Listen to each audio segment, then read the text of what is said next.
the moment we have all been waiting for, the pièce de résistance, if you will. Our keynote speaker, let me introduce Mr. Barry Vorster. Firstly, he is a Tuks alumni who has extensive experience as an executive and business leader. His areas of interest include future of work, learning, HR technology, workforce enablement, employee experience, culture, and cognitive HR, among others. For 10 years, Barry has worked as a director at Pricewater House Coppers, commonly known as PwC, and as a workforce capability, organizational culture, and HR technology leader for Europe, Middle East, and Africa. Presently, he is the leader of People Advisory at BDO. BDO is an advisory and accounting company. It is the 5th largest accounting network in the world. Ladies and gentlemen, please give it up for Mr. Barry Vorster. It's absolutely wonderful. Let me just check if the sound's good enough. Can everybody hear me? I don't want to do both. It's lovely to be with you. Let me just check. I like when people participate a little bit, so it is an absolute privilege to be in the Javits Center. Who has been here before? Those are too few hands. This is a jewel in the country, if not Pretoria. If I now get people from overseas, I bring them here because it is probably the best, coolest place in terms of art in the country. So, yeah. I also thought I'd just do an introduction. If you go to this wall, this was the year I matriculated is 1984. And it's in this time, so it's 84, 85, and 86, and I started looking at some of that because Barney Simon was at the theatre, at the Market Theatre. So this is kind of the age I grew up in. It's a long time ago. So, you know, when people say 50 years ago, you think, oh, that's like 1950. It's more like 1970. So with that in mind, I was quite a liberal student. I had few ideas about equality and what needed to happen to the country and where we were, but this is a bit of a crisis moment. And I'll do this evening, so I'm going to give you hope because Lennox specifically asked me, and thanks Lennox for inviting me. He specifically said I should talk a little bit about insights and inspiration. So I'll start doing some of that. So here we are, a good 30 years later.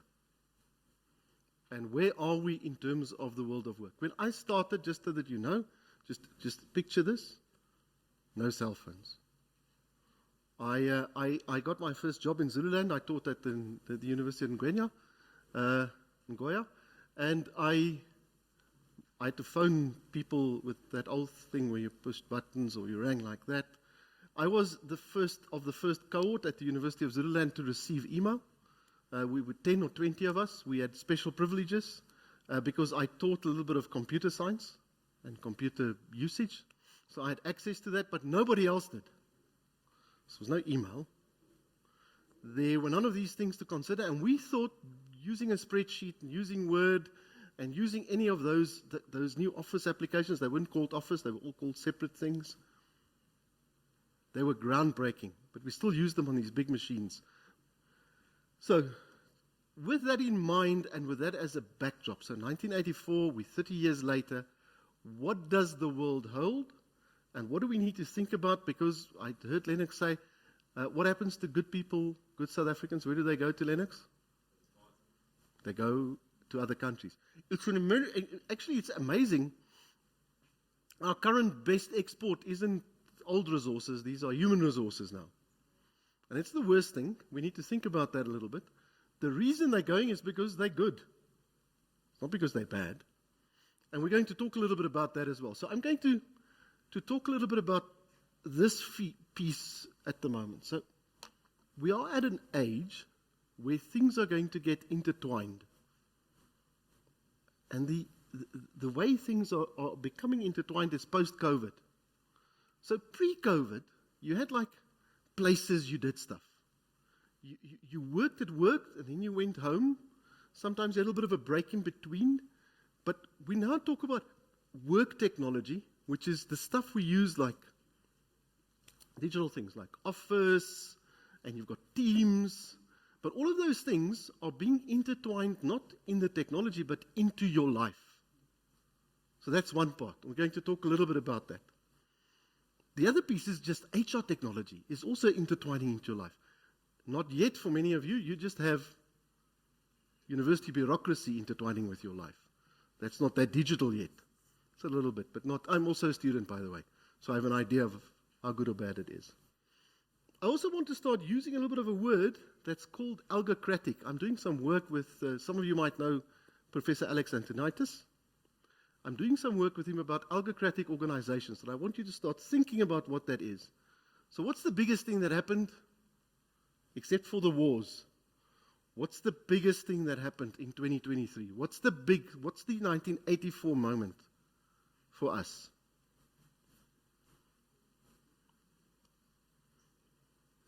There's a nice participative table there. They're smiling. What is it? What happened? AI. In fact, it is that. It is the absolute explosion of AI. So you've all got Google.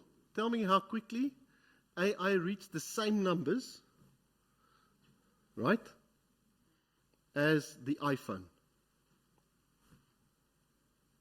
You can go and check. But the truth is that those algorithms, those machine learning algorithms, what is in AI is going to start doing things. Microsoft in this week launched a new product. It's called Microsoft Skills. And what it will start doing is, as you leave this university and start cherry-picking skills, it will start keeping record of those skills. It'll find different ways to do that. It'll go to your HR record. It'll go to, what's the biggest CV database in the world called? LinkedIn. It'll go to LinkedIn. By the way, if you're not on LinkedIn now, I won't find you as an employer. Goes to LinkedIn, it will pick those up, and what it will start doing is to say, there is work, who can do it? And it will algorithmically start putting organizations together. I'm going to look a little bit, I'm going to talk a little bit about that, but that is the future that you should expect. So, start thinking about the fact that you need to record your skills, articulate them, and make them available. Now, do you think a degree will be enough if you do that? It just won't, because that's just one. We're going to get a little bit to the rest of it, but in addition to that, there will be substantial augmentation, and we're going to talk about that, and for parts of what we do, there will be automation in work. Okay, so here's what's going to stop, and it will stop soon. So did all of you expect to get a job with a title? I'm going to choose a few people. What did you study?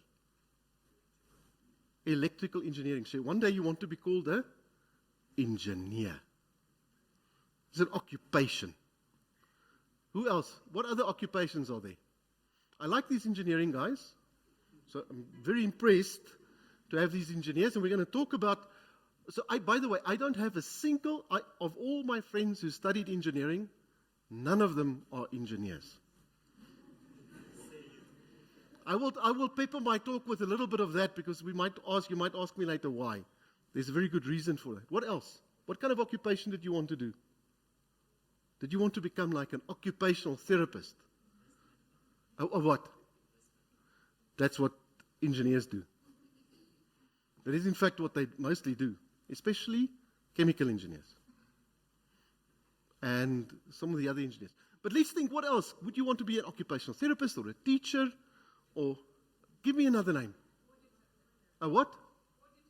Ooh, you want to become an auditor. We'll really talk about the risk involved in becoming an auditor. But okay. So, in South Africa, more so than any other country, we've been deeply occupationally based. We've got degrees. In fact, all of these degrees have to be given to the government or to a body to be approved. By the way, anything that needs so much approval takes time.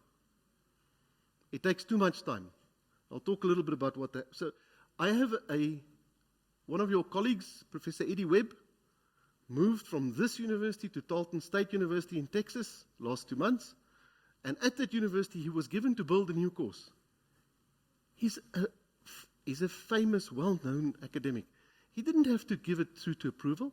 He's built a new course about sustainable agriculture. Done.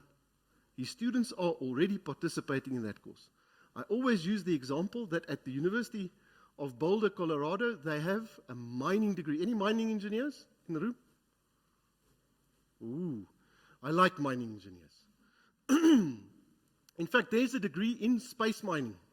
It's a real degree. It's not a funny degree. It's not a joke. Okay, so this is a quote by Alan Jope, and there are books like the one. I often use these because I want people to understand that what you thought was going to happen is not going to happen. You might get a job or you might, but you might not get a job with a title. So that phase is over. This AI phase is going to accelerate that. That's the end. So we won't have jobs. What we will have is people. And the thing that people have are skills and capabilities. And so the real focus is going to move from the job and the title to your skills that will be held algorithmically or which you are able to articulate. In addition to that, what's going to happen in terms of how old we will be? Because we need to think about careers. What do you think average age? You guys in this room. These youngsters. Come on, engineers. Medical people. What age? Give a guess. You can say 85. Okay, I'll start. 80. No people. 90. 100. Come on. 110. There's a nice article. I'm going to talk about that in a second, but the article states that most of you will probably reach the age of 120. Huh? Okay, so I've just said, no jobs, only skills, and you'll get to the age of 120. I'll talk a little bit about that. And in that, all of that, I told you about what's going to happen algocratically. So what is also going to happen is the way that organizations are built is going to change fundamentally because we have different tools to do that with. So again, I often ask this question, if any of you are aware of what's the model that organizations are built on? Do you know? So why are organizations hierarchical? Where does that model come from? It comes from two places. What do you think they are? No, unfortunately not. This is an unnatural thing. Anybody wants to guess? What kind of has a nice, neat hierarchy? Which organizations? Armies and churches. And so our organizational models are mostly inherited from those two, from large armies, and nicely, this is where we have these hierarchies, and they are in terms of churches. Start thinking of organizations as being circular. And in the circle, you will have people in the middle. Some of those people will be important to the organization, but they might not be the auditors. The auditors might be somebody that I have on the side, because I can have that on the side. It's kind of a transactional, nice service. And I can have that service when I need it. At the core might actually be the people in my call center, because they're really important. Without the call center, the business stands still. Of course, you can outsource it. I've just come back from Dallas in America. When you're in America and you call a call center, they're definitely not American. I can tell you that. They're definitely from another country, but it doesn't sound American to me. I see my colleague there is laughing. He can guess where they're from. I'm not sure that they're Indian anymore. I think they're Sri Lankan. Yeah, I really think it's something else already. I think the Indian companies are too expensive now. So you have to think about what that looks like. And ultimately, you'll have organizations where I might have a special skill. You must listen to what I'm saying. When I say special skill, I might have a special skill that this organization needs from time to time, like marketing, or somebody that paints something, or somebody that thinks deeply about a subject, philosophically, or thinks about wellness, I bring that in to augment my organization. And ultimately, there will be contractors. So in the US, a third to half of all people right now are already gig workers of some kind. So just think about that, is that you don't have an occupation, you don't fit into an organization, and you are a contractor or you're augmenting the service. I'll just give you an example. I've just come back from a quick trip, but I went to go and see some friends of mine whom I've known from grade 1. One of them is an ex-database administrator. He's an illustrious career. He's worked for Pepsi and Frito-Lay. At the moment, he's about 13 to 14 clients, which he serves as an expert database administrator. I've watched him. I am envious. He sits on his chair with his feet up sometimes with a laptop. No, he doesn't even have a laptop. He has a tablet and his phone, and he manages his business. I guess, because he hasn't told me, that he makes in the region of $300,000 plus per year. It's 6 million rands. He lives in an area of Dallas where there are lots of him.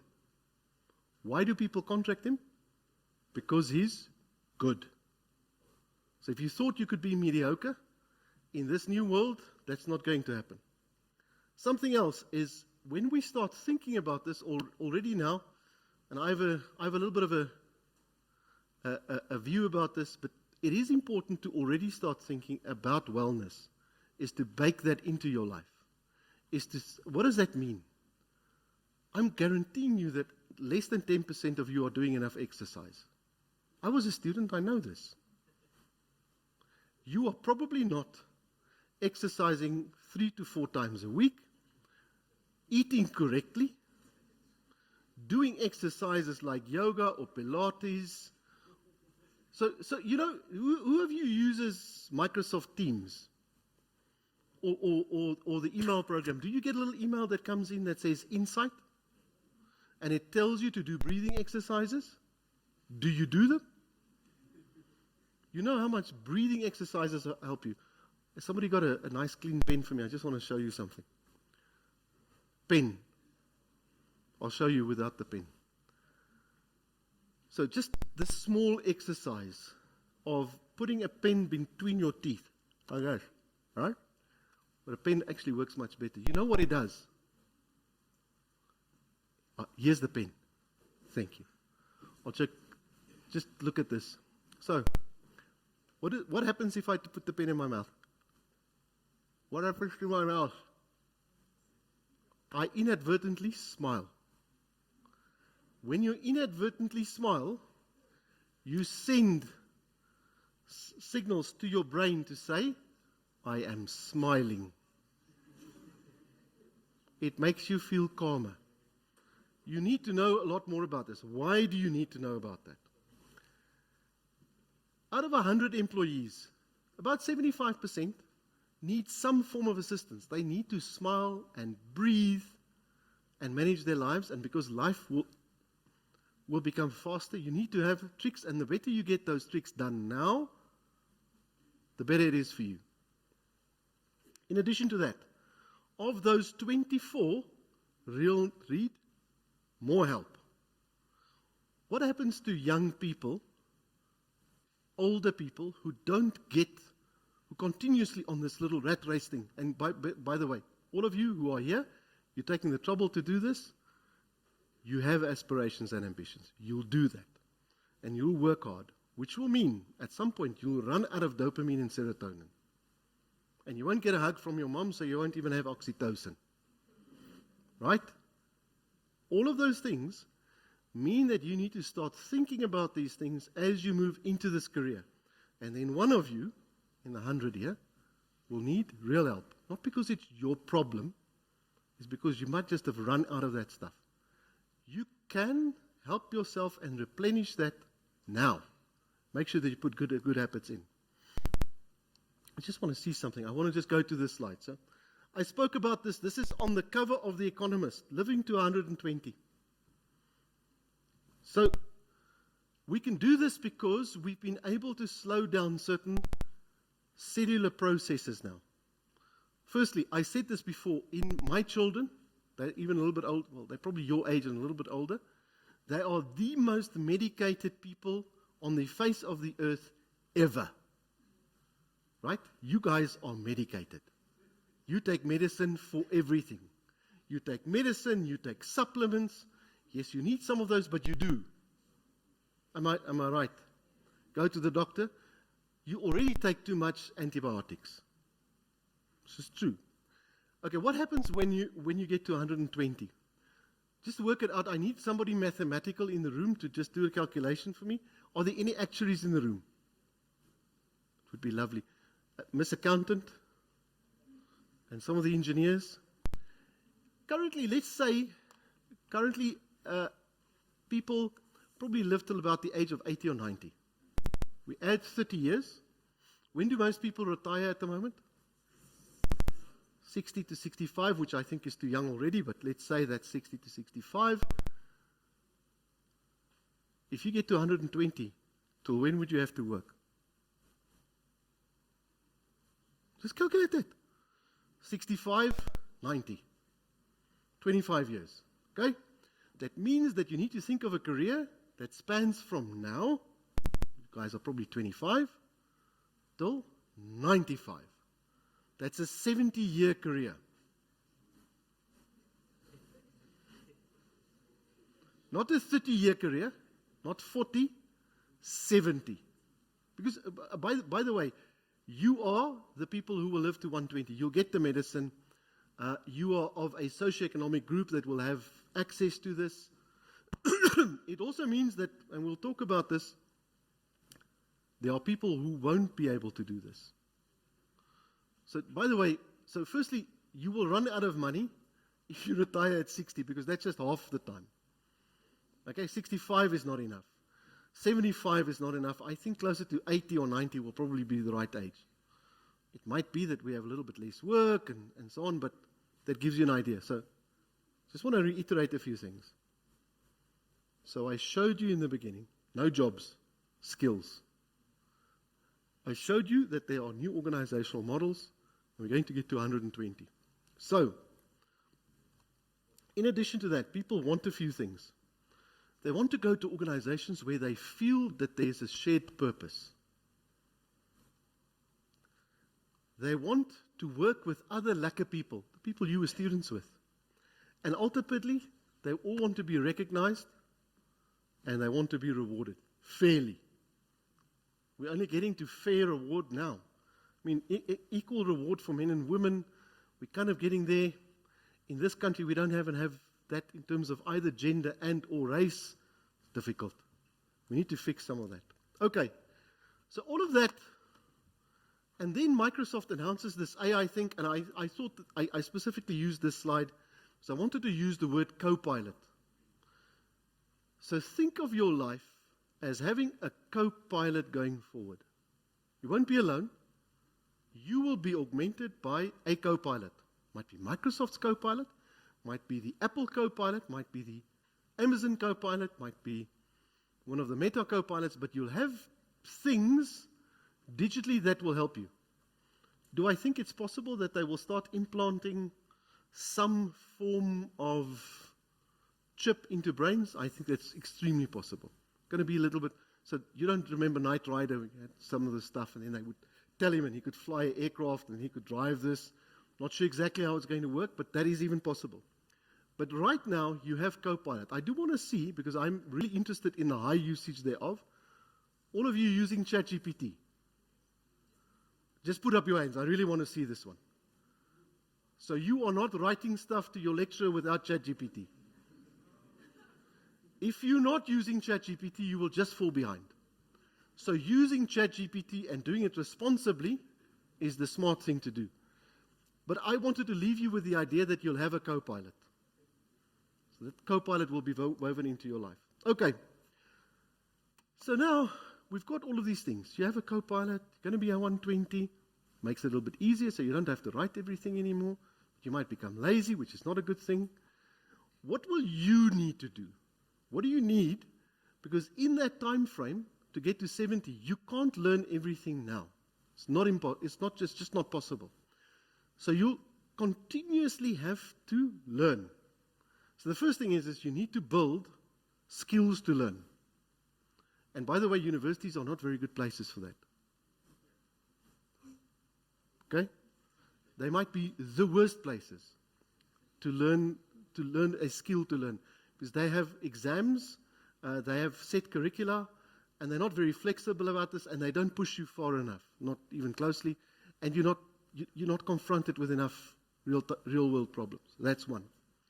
Two, you need to be able to manage yourself.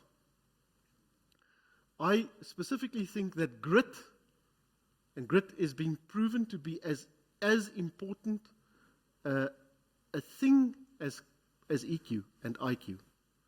Grit, perseverance, an ability to do something about that.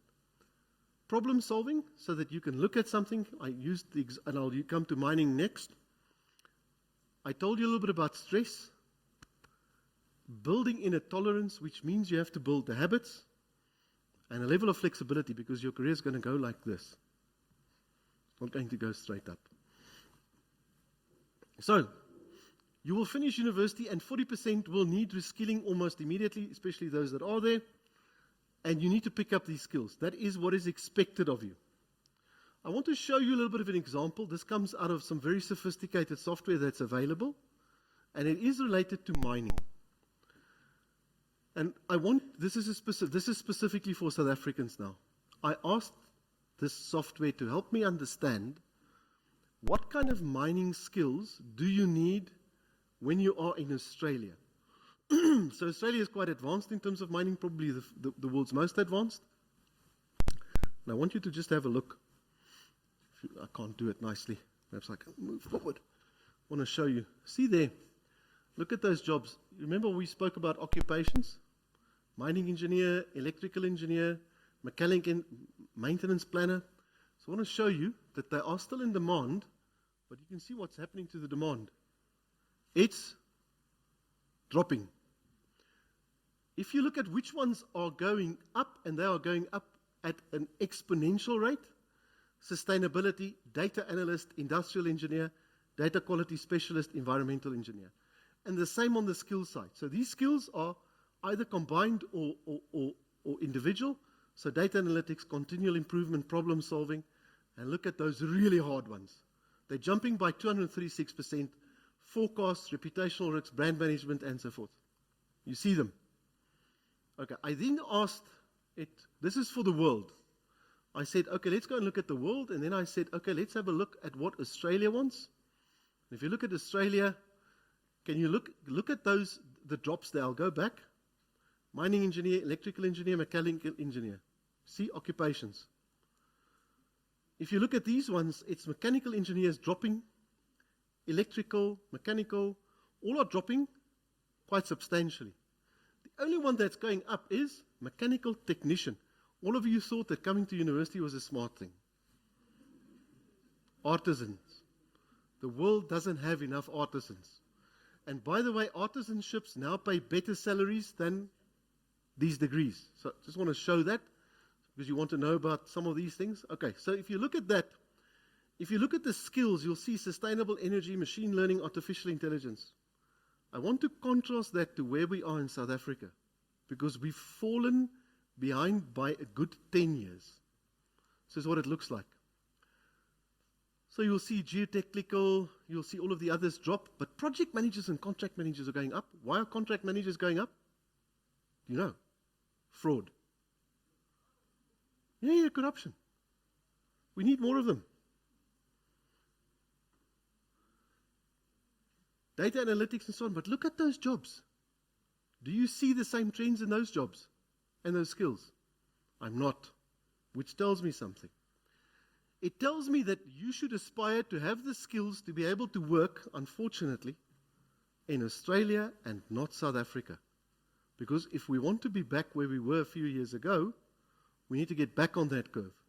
You need to think about studying what you're studying and already now adding some digital portion to it, whatever that is. Whether it is Python or whether you use Alteryx or something else, you need to make sure that you add those in. If your curriculum doesn't have it, Don't make it their problem. Make it your problem. You need those skills because ultimately you will need to compete on an international level. That's not fortunate or unfortunate, it just is. Okay, so here's some of the things that will change. You will all be more mobile than anybody was before you. I have 3 children. One is already in Australia, the other one leaves this Sunday. Of all of my friends, none of them have less than 1 child overseas.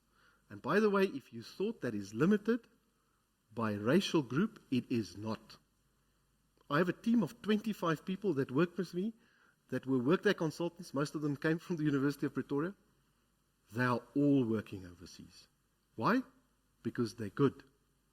Good people, go. Mobility. So, I did a little bit of an experiment. I wanted to know this. All watching the Rugby World Cup. So we don't have many foreign players, but I did a little bit of an exercise. There's an article about this. All of the global teams like England and France and so on, 1/3 to 1/2 of all their players are now from other countries. Okay, secondly, think skills. Don't think career. And think that you have to have a bucket of them. Think that you need to be sure that you are able to digitally adopt things quickly. That's not only your cell phone. Learn now to take leadership roles. You need to do that because you need to practice it. It's like any sport and any exercise. Think about your well-being. And then think about the workplaces. I thought I'd just give you a few jobs. So, is the world going to be bad, or good, difficult, or inspirational? What do I tell you? I'm going to tell you that it is deeply exciting because we will gain as many jobs as we will lose. They will be exciting new jobs. I don't even know what they are. I asked ChatGPT to tell me what some of them could be. So let's just say sustainability specialist. There's a real move to look at this globe that we live on and to think how to make that more sustainable. Sustainable mining, agriculture, and so forth. By the way, I've just come back from Dallas. The state of oil. What do people drive in Dallas, do you think? What do they make in Dallas? They make electric cars. They drive electric cars. Not gas guzzlers. I just saw electric cars everywhere. AI and ethics. To think about the AI and how that will be woven into our lives is going to be important. I don't think as much about virtual reality, but nanomedical engineering. I know of at least 2 young people who are studying that already. Those will be those little bots that come into your body, start doing stuff, fix stuff. It's going to be exciting. Space tourism. This is Elon Musk-y stuff. Healthcare navigator. By the way, healthcare will become more complex because we'll have more of it. Quantum computing. A Mars colonist. So again, Elon Musk-y. Gene editing. We are doing so much gene editing already, and we will be doing more. And then something like a climate change analyst. So, I've used all of those. If you want to be safe, if you don't want to work this hard, because this is all very technical, you have a choice. I'm just saying that facetiously, by the way. Everybody's going to work hard. There'll be lots of work. So, the 18 and 1900s, that's what typically we refer to as industrial age. That's when we started using steam to manufacture stuff. This is muscle. We are still quite a muscle-bound economy. This is true. It's not a bad thing because we have to feed so many people that are out of work. That's really important. We need to find more. Make a side comment about that in a second. So it was about physical stuff. Between 1960 and now, we got into the era of information. And it's been exponential. What do you need in this era is brains. But because we're going to automate things, because we're going to change them, because we will have a co-pilot, we're going into a new era. And that era is an era of hard. And that means that in and amongst everything that I've said, you need to remember that the key places, the places they will be able to work and flourish, is where there are people. And so there will be much to do, because with all of this complexity, we still need to think about people. And with that, I'm going to end off and just say, I hope that all of you have wonderful careers, do interesting things, and do them with all of this technology and with people.